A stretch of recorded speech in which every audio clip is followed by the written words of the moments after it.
വളരെ യാദൃശ്യമായിട്ടാണ് ഞാൻ ഈ കാഴ്ച കണ്ടത്. പശ്ചിമഘട്ട മലനിരകൾക്ക് താഴെ പഴയ 90കളിലേതെന്ന് തോന്നിപ്പിക്കുന്ന ഒരു വീടും, പഴയ കൊല്ലൻ്റെ ആല പോലെ ഒരു തൊഴുത്തും, അതിൽ പശുക്കളും, മുന്നിലൊരു തടാകവും, അതിൽ കുറച്ച് അരയന്നങ്ങളും. പാലക്കാട് ഞാൻ എപ്പോൾ വന്നാലും ഇങ്ങനെ അത്ഭുതപ്പെടുത്തുന്ന, ഒരുപാട് ഇഷ്ടം തോന്നുന്ന, ഇതുവരെ കണ്ടിട്ടില്ലാത്ത ആ പഴയകാല കേരളത്തിൻ്റെ ഒരു ഫ്രെയിം ഉണ്ടാകും. ഇന്ത്യയിലെ തന്നെ ഏറ്റവും സുന്ദരമായ ഗ്രാമങ്ങൾ ഈ പശ്ചിമഘട്ട മലനിരകൾക്ക് താഴെ പാലക്കാടിൻ്റെ മണ്ണിലാണ്. ആ മണ്ണിലൂടെ യാത്ര തുടങ്ങി ദക്ഷിണേന്ത്യൻ സിനിമകളുടെ പ്രധാന ലൊക്കേഷനായിരുന്ന പൊള്ളാച്ചിക്കടുത്ത് വേട്ടൈക്കാരൻ പുത്തൂർ എന്ന ചെറിയ ഗ്രാമത്തിലേക്ക് പോവാം. ഇവരുടെ തിരക്കുകളിലേക്ക് നടന്നിറങ്ങാം. ഒരു പക്കാ തമിഴ് മസാല ചേർന്ന ലോക്കൽ ബിരിയാണി കഴിക്കാം. എന്നിട്ട് ശാന്തമായ ഇതുപോലുള്ള ഗ്രാമങ്ങളിലേക്ക് നടന്നു നീങ്ങാം. ആരും കാണാത്ത ഒരു അത്ഭുത ലോകം കണ്ടുപിടിക്കാം അധ്വാനിക്കുന്ന ഈ മനുഷ്യർക്കിടയിൽ.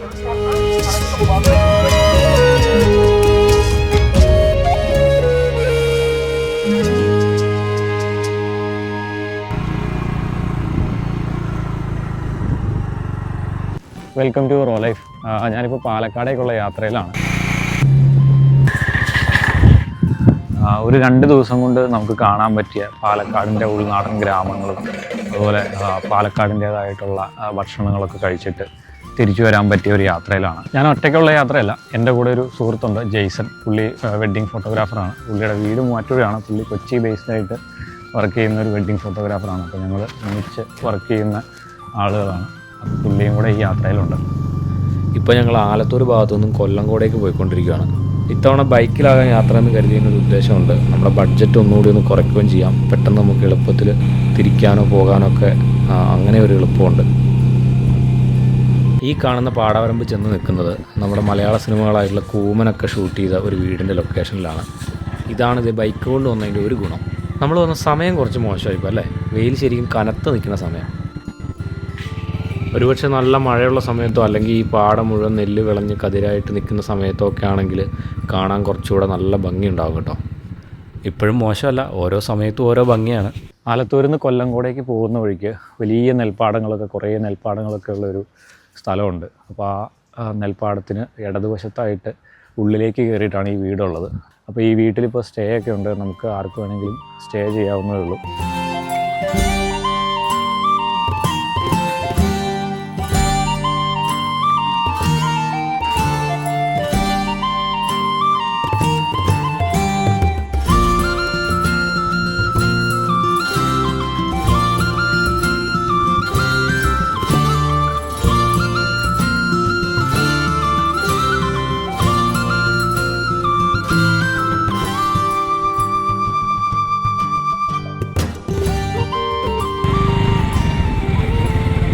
അങ്ങനെ അതെല്ലാം കണ്ട് ഞങ്ങൾ വീണ്ടും യാത്ര തുടങ്ങി. യാത്രയിൽ അങ്ങനെ പാലക്കാടിൻ്റെ പഴമയുള്ള ആ കാഴ്ചകളൊക്കെ കണ്ട് കുറേ നല്ല വീടുകളൊക്കെ കണ്ട് ഞങ്ങളിത് ഇപ്പോൾ കൊല്ലങ്കോട് എന്ന് പറഞ്ഞ ചെറിയ ടൗണിലേക്ക് എത്തി. കൊല്ലങ്കോട് വലിയ മാറ്റങ്ങളൊന്നുമില്ല, പഴയ പോലെയൊക്കെ തന്നെ. ഞാനൊരു 2 വർഷം മുമ്പ് വന്നിരുന്നു. അപ്പോൾ അതേപോലെയൊക്കെ തന്നെയാണ് ഇപ്പോഴും. അതാണ് നമ്മുടെ പാലക്കാടിൻ്റെ പ്രത്യേകത.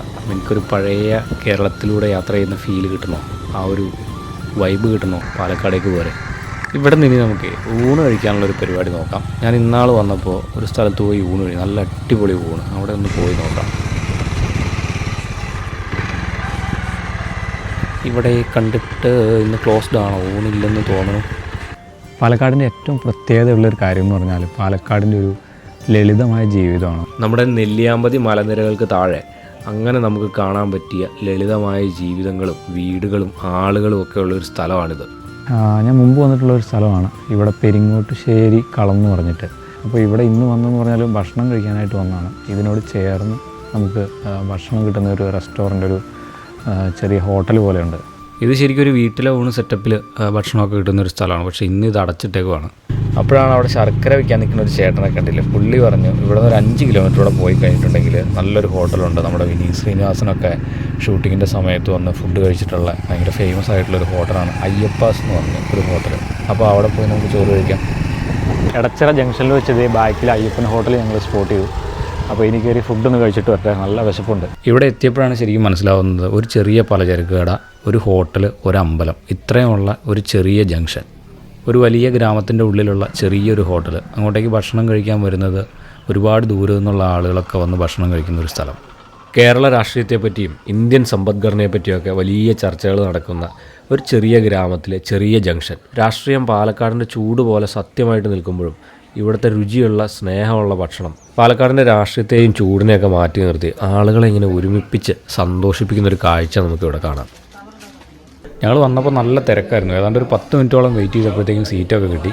ഞങ്ങൾ വന്ന സമയത്ത് ഏതോ ഒരു പള്ളിയിലെ 3-4 ഉസ്താദുമാർ വന്നിട്ട് ബീഫ് കറിയൊക്കെ കൂട്ടി അയ്യപ്പൻ ഹോട്ടലിൽ നിന്ന് ഊണ് കഴിക്കുന്ന ഒരു രസകരമായിട്ടുള്ള കാഴ്ചയൊക്കെ ഉണ്ട്. അപ്പോൾ അത്രത്തോളം വിശ്വാസ്യത, അത്രത്തോളം ട്രസ്റ്റ് അവരിവിടെ കൊടുക്കുന്നുണ്ടെന്നുള്ളതാണ് അതിനകത്തൊരു കാര്യം.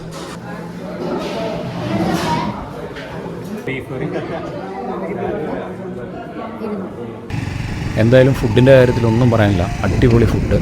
ഇനി അടുത്ത പരിപാടി എന്ന് പറഞ്ഞാൽ ഊണ് കഴിഞ്ഞാൽ ഒരു മയക്കം എന്ന് പറഞ്ഞ പോലെ കുറച്ച് നേരം ഒരു 10-15 മിനിറ്റ് എവിടെയെങ്കിലും സ്വസ്ഥമായിട്ട് ഇരുന്ന് ഒന്ന് വിശ്രമിക്കണം, ഒന്ന് പാട്ടൊക്കെ കേട്ട് ഒന്ന് ഫ്രഷ് ആവണം. അത് കഴിഞ്ഞിട്ട് നമുക്കിന്ന് താമസിക്കാനുള്ള ഒരു സ്റ്റേ എവിടെയെങ്കിലും കണ്ടുപിടിക്കണം.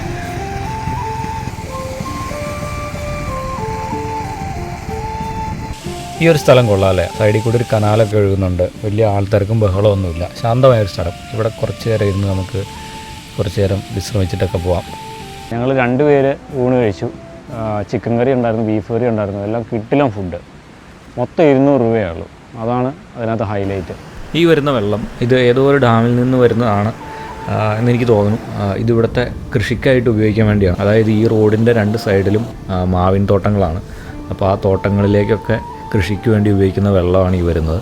എന്തായാലും പാലക്കാടിൻ്റെ ഗ്രാമങ്ങളിലേക്ക്, പ്രത്യേകിച്ച് കൊല്ലങ്കോടിൻ്റെ ഉൾഗ്രാമങ്ങളിലേക്കൊക്കെ വന്നു കഴിഞ്ഞാൽ നമുക്കിങ്ങനെ വളരെ ലളിതമായ ജീവിതങ്ങളും കൃഷികളും നല്ല ഭക്ഷണങ്ങളൊക്കെ കഴിച്ച് തിരിച്ചു പോകാൻ പറ്റിയൊരു സ്ഥലമാണ്. ഈ മുമ്പിൽ കാണുന്ന ഓലമേഞ്ഞ കട നമ്മളെല്ലാവരും റീലുകളിലൊക്കെ കണ്ടിട്ടുണ്ടാവും, ചെല്ലൻ ചേട്ടൻ്റെ ചായക്കട. ഒരുപാട് സോഷ്യൽ മീഡിയയിൽ വന്നിട്ടുള്ള കണ്ടൻറ്റാണ്. അപ്പോൾ അതുകൊണ്ട് ഇവിടെ നമ്മൾ നിർത്തുന്നില്ല, ഇറങ്ങുന്നില്ല. വേണമെങ്കിൽ തിരിച്ചു വരുമ്പോൾ നമുക്കൊരു ചായ കുടിക്കാം. ഇപ്പോൾ കുറച്ചുകൂടെ മുമ്പോട്ട് പോയിട്ട് ഒരു അമ്പലത്തിൽ നമുക്ക് പോകാം. അമ്പലം എന്ന് പറഞ്ഞാൽ നമ്മുടെ കണ്ണകി സിനിമയുണ്ടല്ലോ, ലാലും സിദ്ദീഖും ഒക്കെ അഭിനയിച്ച കോഴിപ്പോരൊക്കെ നടക്കുന്ന ആ ഒരു സിനിമ, അതിനകത്തെ ചില ഭാഗങ്ങൾ ഈ അമ്പലത്തിൻ്റെ പരിസരത്ത്, ഈ അമ്പലത്തിലൊക്കെ ഷൂട്ട് ചെയ്തതായിട്ട് എനിക്ക് ചെറിയൊരു സംശയമുണ്ട്. അതുമാത്രമല്ല, ആ സിനിമയിലും അതുപോലെ ഈ അമ്പലത്തിലെ വിശ്വാസങ്ങളിലും കോഴി മാറ്റി നിർത്താൻ പറ്റാത്തൊരു ഘടകമായിട്ടുണ്ട്. ഇവിടുത്തെ വിശ്വാസികൾ ചെയ്യുന്നത് എന്താണെന്ന് വെച്ചാൽ അവരൊരു കാര്യം നടക്കാൻ വേണ്ടി പ്രാർത്ഥിക്കുന്നു. അത് നടന്നു കഴിയുമ്പോൾ അവർ കുടുംബസമേതോ ഒക്കെ ആയിട്ട് ഇവിടെ വന്ന് കോഴിയായിട്ട് വന്ന് കോഴീനെ അറുത്ത്, നമ്മളിവിടെ വരുമ്പോൾ തന്നെ ഈ അമ്പലത്തിന് ചുറ്റും അടുപ്പുകൾ കാണാം. അപ്പോൾ നമ്മളിവിടെ വെച്ച് കോഴീനെ അറക്കുന്നു. കോഴീനെ അറുത്ത് അത് കറി വെച്ച് ഭക്ഷണമായിട്ട് കഴിച്ചിട്ട് നമ്മൾ പോകുന്നു. അതാണ് ഈ അമ്പലത്തിലെ ഒരു വിശ്വാസം. വന്നപ്പോൾ ഞാൻ ഈ അമ്പലത്തിൻ്റെ പുറകുവശത്തായിട്ടൊരു നല്ല കാഴ്ച ഉണ്ടായിരുന്നു. ജസ്റ്റ് അവിടെയും കൂടെ ഒന്ന് പോയി നോക്കാം. ഒട്ടും പ്രതീക്ഷിക്കാത്ത ഭയങ്കര രസമുള്ളൊരു സ്ഥലം. നല്ല ബാക്ക്ഗ്രൗണ്ട്, ഒരു വീടിൻ്റെ ബാക്കിൽ വലിയ മലനിരകളും അതിൻ്റെ തൊട്ട് ഫ്രണ്ടിലായിട്ടൊരു കുളവും അവിടെ കുറച്ച് അരയന്നങ്ങളും ഒക്കെ ആയിട്ട് ഒട്ടും പ്രതീക്ഷിച്ചില്ല. ഭയങ്കര ബ്യൂട്ടിഫുൾ ആയിട്ടുള്ളൊരു സ്ഥലം.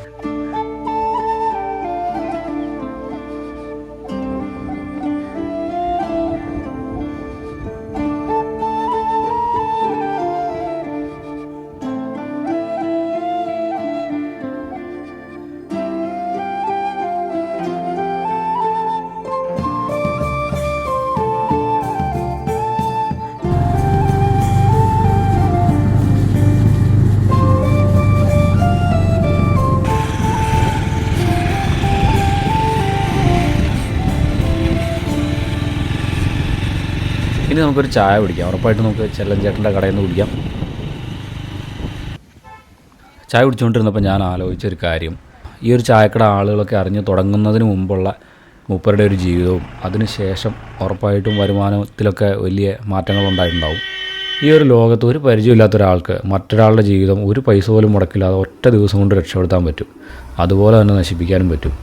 അതാണ് ഇപ്പോഴത്തെ നമ്മുടെ പോസ്റ്റുകളുടെയും ഷെയറുകളുടെയൊക്കെ വില. ലോകം വിരൽത്തുമ്പിലെന്ന് പറയുന്ന ആ ഒരു വാക്യമുണ്ടല്ലോ, അതിന് അടുത്തുകൂടി സഞ്ചരിക്കുന്ന ഒരു കാലത്താണ് നമ്മളൊക്കെ ഇപ്പോൾ ജീവിക്കുന്നത്. എന്തായാലും ഇങ്ങനെ കുറേ ഇൻസ്പിറേഷണൽ ചിന്തകളൊക്കെ ആയിട്ടിരുന്ന് ചായ കുടിച്ച് തീർത്തു. ഇനിയൊരു അസ്തമയം കൂടെ കണ്ടിട്ട് നമുക്ക് ഇന്നത്തെ യാത്ര അവസാനിപ്പിക്കാം. അപ്പോൾ നമ്മുടെ പാലക്കാടിൻ്റെ ഇന്നത്തെ ഏറ്റവും അവസാനത്തെ ഒരു സ്ഥലവും കൂടെ നമുക്ക് കാണാം.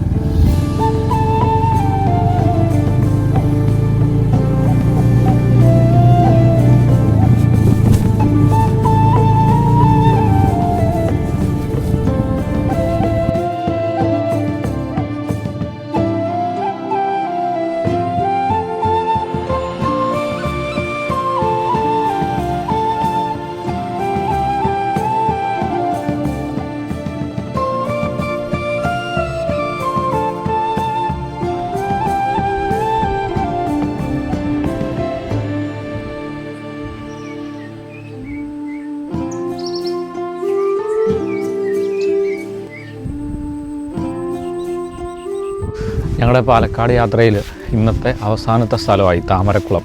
നമ്മൾ ഒരുപാട് റീൽസിലൊക്കെ കണ്ടിട്ടുള്ള ആ ഒരു വീടും അതിൻ്റെ ബാക്ക്ഗ്രൗണ്ടിൽ വലിയ മലനിരകളൊക്കെ നിൽക്കുന്ന ആ ഒരു സ്ഥലം വളരെ മനോഹരമായിട്ടുള്ള സ്ഥലമാണ് ഈ കാണുന്ന സ്ഥലം.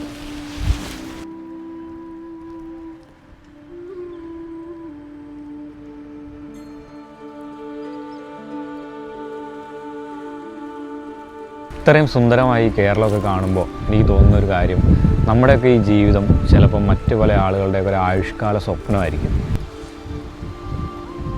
ഉക്രൈനിലോ ഗാസയിലോ അല്ലെങ്കിൽ ഏതെങ്കിലും ആഫ്രിക്കൻ പട്ടിണി പ്രദേശങ്ങളിലൊക്കെ ജീവിക്കുന്ന കുട്ടികൾ അല്ലെങ്കിൽ അവിടെ ജീവിക്കുന്ന സമൂഹത്തിനൊക്കെ കേരളത്തിലെ ഇതുപോലെയുള്ള സ്ഥലങ്ങളൊക്കെ ചിലപ്പോൾ അവർക്ക് സ്വപ്നങ്ങളിൽ പോലും കാണാൻ പറ്റാത്ത ഒരു സങ്കല്പ ജീവിതമായിരിക്കും. അങ്ങനെയുള്ള ഒരുപാട് ആളുകൾ ഈ ലോകത്ത് ജീവിക്കുന്നുണ്ട്. അങ്ങനെയുള്ള ആളുകളെയൊക്കെ വെച്ച് നോക്കിക്കഴിയുമ്പോൾ നമ്മുടെയൊക്കെ ജീവിതം വേറെ ലെവലാണ്.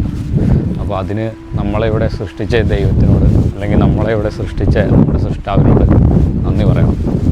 അപ്പോൾ ഇന്നത്തെ വീഡിയോ എന്തായാലും ഇനി ഏകദേശം തീരാറായി. കാരണം ഇനിയിപ്പം ലൈറ്റൊക്കെ തീർന്ന് സന്ധ്യ. അവിടെ ഞങ്ങൾ കുറച്ച് നേരം കൂടെ ഒക്കെ ഇരുന്ന് രാത്രിയായതിനു ശേഷമാണ് തിരിച്ചിങ്ങോട്ട് പോകുന്നത്. കൊല്ലങ്കോട് BPCL പമ്പിന് ഓപ്പോസിറ്റ് ഈ കാണുന്ന ലോഡ്ജിലാണ് ഇന്നത്തെ താമസം. ഒരു ബഡ്ജറ്റ് സ്റ്റേ ആണ്. അതുപോലെ അടുത്ത വീഡിയോയിൽ, അതായത് നാളെ നമുക്കിവിടുന്ന് പൊള്ളാച്ചി റൂട്ടിലേക്ക് യാത്ര ചെയ്യാം. കാണാൻ നല്ല ഭംഗിയുള്ള തെങ്ങിൻ തോപ്പുകളൊക്കെ ഉള്ള ഒരു പ്രദേശമാണ്. അധികം തിരക്കുകളൊന്നുമില്ല, വാഹനങ്ങൾ അധികം അങ്ങനെ തിരക്കുകളൊന്നും ഉള്ള റോഡല്ല. അപ്പോൾ അടുത്ത വീഡിയോയിൽ കാണാം. അതുവരേക്കും ഗുഡ് ബൈ.